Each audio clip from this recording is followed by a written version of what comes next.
બેટ દ્વારકામાં મેગા ડિમોલેશનનું સંતોએ સ્વાગત કર્યું। વડતાલ સ્વામિનારાયણ ધામના નવતમ સ્વામીનું નિવેદન સામે આવ્યું। સ્વામીએ ભૂપેન્દ્ર પટેલ, હર્ષ સંઘવીને અભિનંદન પાઠવ્યા। બેટ દ્વારકામાં ડિમોલેશનનો નિર્ણય હિંમત ભર્યો છે તેવું સ્વામીએ કહ્યું। આ સિવાય તેમણે કહ્યું છે કે ભાજપ સરકારનો નિર્ણય હિન્દુઓ ગર્વ લઈ શકે તેવું છે।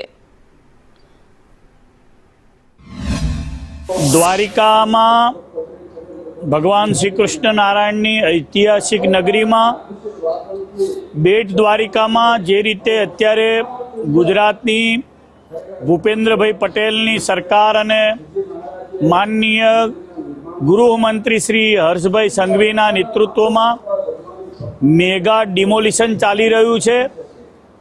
જે ગેરકાયદેસર દબાણો હટાવવામાં આવી રહ્યા છે એ ખરેખર ગુજરાત સરકાર આના માટે ધન્યવાદને પાત્ર છે।